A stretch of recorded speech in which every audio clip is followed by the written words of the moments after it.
কর্ম এবং ফল। মানুষের স্বভাব হলো এটাই যে তিনি নিজের প্রত্যেক পরিশ্রমের প্রতিফল প্রার্থনা করেন। বেশিরভাগ সময় এই ফলাফলের চিন্তা করতে করতে, কল্পনা করতে করতে উনি কর্ম করতে থাকেন যে আমি এই কাজটা করলে এই ফল পাবো। সেই সব কল্পনা করতে থাকেন যা না তার হাতে আছে, না আছে অধিকার, আর না আছে নিয়ন্ত্রণ। উনি শুধু নিজের কর্ম করতে পারেন। উনি কি ফল পাবেন তা তার হাতে কখনোই নেই। তাই আপনিও শুধুমাত্র কর্ম করতে থাকুন, ফলের চিন্তা করবেন না। মনে রাখবেন, শিকড় এবং শাখা যেভাবে একে অপরের সাথে জড়িয়ে, সেইভাবেই একে অপরের সাথে জড়িয়ে কর্ম এবং ফল। যেরকম কর্ম আপনি করবেন সেরকম ফল আপনি অবশ্যই পাবেন। তাই এই ফলের আশায় কর্মের সময় কখনোই নষ্ট করবেন না, কারণ যে ব্যক্তি সময় নষ্ট করেন, সময় সেই ব্যক্তিকে অবশ্যই নষ্ট করে দেয়। কর্ম করুন নিঃস্বার্থভাবে, ফলের চিন্তা করবেন না, আর আমার সাথে ভালোবেসে বলুন রাধা রাধা। কাল, আজ এবং কাল। আমাদের সমগ্র জীবন এই তিনটির আশেপাশেই ঘুরতে থাকে। আমরা সবসময় বিগত সময়ের বিষয়ে ভাবতে থাকি। অতীতে যদি আমাদের দ্বারা কোনো ভুল হয়, সেই বিষয়ে ভেবে ভেবে আমরা সবসময় অনুতাপ করতে থাকি। এটা উচিত নয়। দেখুন, অতীতের থেকে শিক্ষা লাভ করা অত্যন্ত আবশ্যক, কিন্তু সেই ভুল যাতে আবার না হয় সেই কাজটা কিন্তু আপনাকে বর্তমানেই করতে হবে, তাই না? দ্বিতীয় কথা, আমরা সবসময় ভাবি আগামী দিনের বিষয়ে, ভবিষ্যতের বিষয়ে। আমরা ভাবি যে কাল করে নেব, আজ এই কাজ করতে পারছি না, কোনো ব্যাপার নয়, কাল করে নেব। আজ কাজটা শুরু করতেই পারলাম না, কোনো ব্যাপার নয়, কাল করে নেব। আজকের দিনটাই ভালো ছিল না, কোনো ব্যাপার নয়, সেটা কাল করে নেব। ব্যাপারটা বুঝুন, আপনি নিজের সময় নষ্ট করছেন। দেখুন, এই যে কাল, তা কখনোই আপনার হাতে আসবে না। তাই যে কাজ করতে চান সেটা আজকেই করুন, অন্তত শুরুটা করুন। কারণ এই আগামী সময়, তা সবসময় আপনার থেকে এক কদম আগে থাকবে, একদিন এগিয়ে থাকবে। জানেন কেন? কারণ এই কাল আপনার জন্য অপেক্ষা করবে না, সেই জন্য আপনিও এর জন্য অপেক্ষা করবেন না। যা করার তা আজকেই শুরু করুন। কারণ যে বর্তমানে নিজের ভিত স্থাপন করেন না, ভবিষ্যৎকালে তার সুন্দর শক্তিশালী ভবন কখনো নির্মাণই হয় না। আসুন আর আমার সাথে ভালোবেসে বলুন রাধা রাধা। ধৈর্য। এই ধৈর্য কি কোনো গুণ, কোনো অনুভূতি, কোনো দৃষ্টিভঙ্গি? আমার জন্য ধৈর্য এক বাহন। আপনি হয়তো ভাবছেন, এই কেমন বাহন? বাহন তো ঘোড়া হতে পারে, হাতি হতে পারে, উটও হতে পারে, কিন্তু ধৈর্যকে বাহন বানানো মানে? চলুন আপনাকে একটা কথা বোঝাই। পৃথিবীতে এমন কোনো বাহন নেই যে তার আরোহীকে আছড়ে ফেলেনি। সেটা উট হোক বা হাতি হোক বা ঘোড়া হোক, চলতে চলতে কখনো নড়বড় করেই বসে। তারপর সেই আরোহী পরে কারোর পায়, তারপর পরে তার নিজের নজরে। কিন্তু ধৈর্যরূপী বাহন কখনো কাউকে ফেলে না, কখনো না। না সেই আরোহী কারোর পায়ে পড়ে, আর না তো নিজের নজরে। কারণ ধৈর্য আপনাকে বিবেক প্রদান করে, বিবেক আপনাকে পরিকল্পনায় সাহায্য করে, আর পরিকল্পনা প্রদান করে আপনাকে শক্তি, আপনার লক্ষ্যের দিকে অগ্রসর হওয়ার। বুঝলেন? ধৈর্যকে সঙ্গে রাখুন, নিজেকে আরো ধৈর্যশীল করে তুলুন। এই ধৈর্যের সাহায্যে আরোহণ করে দেখুন কিভাবে এই বাহন আপনাকে আপনার গন্তব্যে পৌঁছে দেবে। রাধা রাধা। কথায় বলা হয়, জীবনে ভালোবাসাই হলো সুখের মূল। এটা সত্য। এবার প্রশ্ন হলো এটাই যে এই ভালোবাসা কার সাথে করা উচিত? যদি আপনি কিছুক্ষণের জন্য সুখ পেতে চান, তাহলে ভালোবাসুন নিজের রুচি মতো। যদি আপনি কিছুদিনের জন্য সুখ পেতে চান, ভালোবাসুন নিজের বন্ধুদের। যদি আপনি কয়েক মাসের জন্য, কয়েক বছর বা অনেক বছরের জন্য সুখী হতে চান, তাহলে ভালোবাসুন নিজের পরিবারকে, মাতা পিতা, নিজের সন্তান, স্বামী স্ত্রী, নিজের আত্মীয়দের। কিন্তু যদি আপনি চিরকালের জন্য সুখী হতে চান, তাহলে ভালোবাসতে হবে শুধু নিজের কর্মগুলিকে। কারণ সম্পর্ক যেমনই হোক না কেন, কখনো না কখনো ভেঙে যাবেই।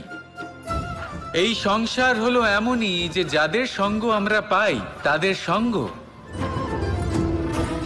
একদিন ত্যাগ করতে হয়। শুধু কর্মই হলো এমন এক সঙ্গ যা কখনো আপনাকে ত্যাগ করবে না। আপনার মৃত্যুর পরেও এই কর্ম আপনাকে বাঁচিয়ে রাখবে। তাই সবসময় মনে রাখবেন, এই কর্ম ধর্ম মনে করে পালন করা উচিত।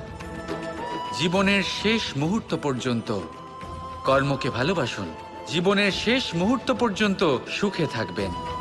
আর আমি তো সবসময় বলি, শুধু কর্ম করতে থাকো, ফলের চিন্তা করো না। তাহলে আসুন আর আমার সাথে ভালোবেসে বলুন, রাধা রাধা। জীবনে ক্ষমা চাওয়া তাও কিছুটা সহজ, ক্ষমা করতে পারা অত্যন্ত কঠিন। ক্ষমা 2 অক্ষরের এই শব্দ হতে পারে, কিন্তু অত্যন্ত বড় এই শব্দ, অত্যন্ত গুরুত্বপূর্ণ এই শব্দ। কখনো কখনো অন্য কাউকে ক্ষমা করে দেওয়া তাও কিছুটা সহজ কাজ, কিন্তু নিজেকে ক্ষমা করতে পারা অত্যন্ত কঠিন হয়ে দাঁড়ায়।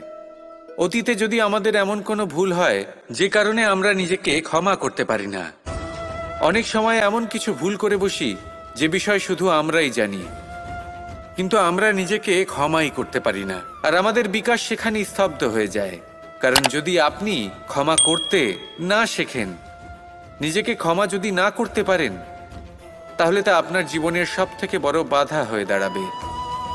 সেই জন্য জীবনে অবশ্যই শিখুন যে কিভাবে নিজেকে ক্ষমা করতে হয়, আর শিখুন যে আগের করা ভুল আবার কি করে না করা যেতে পারে।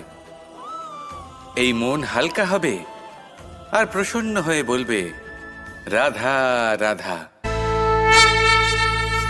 আমি অনেক মানুষকে এটা বলতে শুনেছি যে মানুষ মানেই ভুলের বাক্স, মানুষ নাকি ভুলে ভর্তি পুতুল। আর এটাই সত্যি। দেখুন, ভুল কার দ্বারা হয় না, প্রত্যেকের দ্বারা হয়। আর একটা নয়, অনেক ভুল হয়। কিন্তু মনে রাখবেন, তাদের বস্ত্রতেই কাদা লাগে যারা কাদা পরিষ্কার করার প্রচেষ্টা করেন। তাহলে যেখানে চেষ্টা আছে সেখানে ভুল তো হবেই। এবারে যদি আপনি কোনো নতুন সংকল্প করতে যান, কোনো বড় কাজ করতে যান, আর আপনার দ্বারা কোনো ভুল হয়ে যায়, তাহলে কোনো ব্যাপার নয়, তার জন্য পস্তাবেন না। নিজের ভুলটাকে চিনুন, তাকে বুঝুন, তাকে শুধরাবার চেষ্টা করুন। আর সব থেকে জরুরি কথা, নিজের ভুল থেকে শিখুন। তাদের হাত থেকেই রক্তপাত হয় যারা কাঁটার মধ্যে লুকোনো ফুলকে খোঁজার চেষ্টা করে। তাই মনে রাখবেন, যে জীবনে কোনো ভুল করেনি সে জীবনে নতুন কিছু করার কোনো চেষ্টাও করেনি। এই ভুল আপনার সব থেকে বড় শিক্ষক। তাই সেটাতে দুঃখী হবেন না, তার জন্য পস্তাবেন না। এই ভুলকে সম্ভ্রম করতে শিখুন। তারপর দেখবেন আপনি নিজেকে জীবনে আরো শিখরে নিয়ে যাবেন। রাধা রাধা। প্রশান্তি জড়িত নিদ্রা মানুষের জীবনের একটা অত্যন্ত গুরুত্বপূর্ণ সুখ এবং প্রয়োজনীয়তাও। দেখতে গেলে এই সংসারের প্রত্যেক পশু পাখি, প্রত্যেক জীব অবশ্যই নিদ্রা প্রাপ্ত করেন। কিন্তু মানুষ, যার মধ্যে বিচার বিবেচনা করার শক্তি অন্যদের থেকে অনেক বেশি, তার কিন্তু ঘুমের কিছু সমস্যা অবশ্যই হয়। কি বলেন, তাই তো? এবার এর কারণ কি? চিন্তা। এবার চিন্তা আমাদের সবার জীবনে আছে। আমরা সকলে জানি যে চিন্তা কখনো আমাদের সাহায্য করে না, তাও আমাদের জীবনে আছে। কেন? চিন্তার মাধ্যমে কি কখনো কোনো সমস্যার সমাধান হয়েছে? অর্থের চিন্তা করলে কি অর্থ লাভ হয়? ভবিষ্যতের চিন্তা করলে কি ভবিষ্যৎ ঠিক হয়ে যায়? স্বাস্থ্যের চিন্তা করলে কি স্বাস্থ্য নিজে থেকেই ঠিক হয়? হয় না। তাহলে এই সব কিছু থেকে আমাদের একটা ছোট্ট শিক্ষা অবশ্যই লাভ করা উচিত। আপনিও আপনার কাঁধ থেকে চিন্তার এই বোঝা নামিয়ে ফেলুন। আর এই সব ইচ্ছে একত্রিত হয়ে আমাদের মনে চিন্তা উৎপন্ন করে। তাই এই চিন্তাগুলিকে ত্যাগ করুন। প্রকৃতির প্রেমের ওপর বিশ্বাস রাখুন।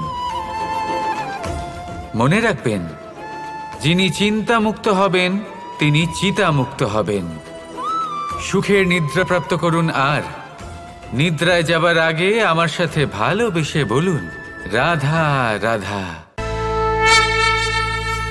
কখনো কখনো আমরা ভাবি যে কোনো ব্যক্তি যিনি ধর্মের পথে চলেছেন, যদি তার দ্বারা কোনো ভুল হয়ে থাকে তাহলে নিয়তি তাকে সেই মুহূর্তেই কঠোর শাস্তি দেন। কিন্তু সেই সব মানুষ যারা সংসারের সবথেকে বড় অধর্মী, বহু নিকৃষ্ট মানের কাজ করেন, তাদের নিয়তি অনেক সুযোগ দেন। তাদের নিয়তি এরকম কঠোর প্রহার করেন না।